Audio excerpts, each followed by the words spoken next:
پر نړۍ د پاکستاني پوځي رژیم ملت غوندیزو بریدونو وروسته ځایي اوسیدونکي خپلو ویجاړو مېنو ته راغلي. دلته اوس کوڅو کې د ماشومانو شور او مستي نه لیدل کیږي. کلي کې د ګوتو په شمار خلک د سر په بیه پاتې. که د پاکستاني لوري د ړندو مرمیو ښکار نشي نو له هغوی د پاتې مالونو ساتنه به وکړي.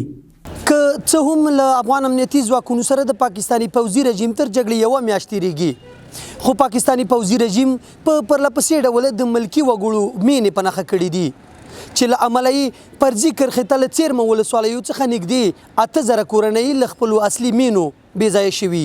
د نړۍ ولسوالۍ ټول عوام چې دي وتی دي، د خپل کورونو نه ورځ تر بلې وځي، هېڅوک په کلي کې نه دي پاتې، محدود 1.5 نفر پاتې دی په دې خاطر چې خپل کور فرداري وکړي. او د پاکستان رژیم چې دی دا د اسلامي امارت سره د جنگ د کولو هیڅ تاوان نه لري.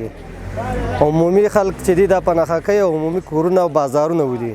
د ملکي وګړو پر مېنو له بریدونو سربیره پاکستاني نظامیانو اوس د کونړ او ختیځ نورستان غځېدلې سړک هم هدف ګرځولی او نه پرېږدي چې ملکي وګړي پرې تګ راتګ وکړي.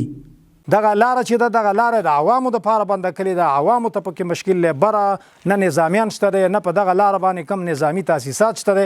نو په کار دا چې د دې ظلم نه لاس واخلي، د عوامو سره دوی خپله دغه دښمني او دغه فاصلې پیدا کول دا باید دا ختم کړي. دا ظلم د نور ودرئ، دغه وحشت د نور ودرئ. څوک نشي کولی چې خوراکي توکي هېڅ ته انتقال کړي، نو هغه خلک هم د ډېرو ستونزو او مشکلاتو سره مخ دي.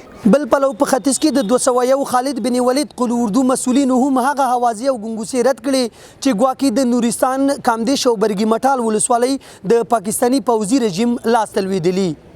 دا چې په بیرون په میډیا کې د پاکستان پوځي رژیم له طرف نه ګنګوسې دي او دروغ تبلیغات او افواهات کوي چې دا ولسوالۍ سقوط سره مخ شوي دي یا دا ساحې موږ لاندې کړي دي. دا کاملا موږ ردوو، دا دروغ دي. موږ دا تاسو ووینئ دلته راغلي یو سره زموږ افغان سرحدي ځواکونه هغه په خپل وظیفو باندې بوخت دي او د خپل وطن د لیش نه به دفاع کوي. هېچا ته به اجازه ورنه کړي چې زموږ په خاوره باندې یو لیشمه تجاوز یا تیری وکړي. دا په داسې حال کې ده چې د تیر کوچني اختر په لومړۍ ورځ یوې کونړۍ ډاکټري او د هغه 3 کلن زوی هم په دغه لارې د پاکستاني نظامیانو په ډزو کې ژوند له لاسه ورکړی و.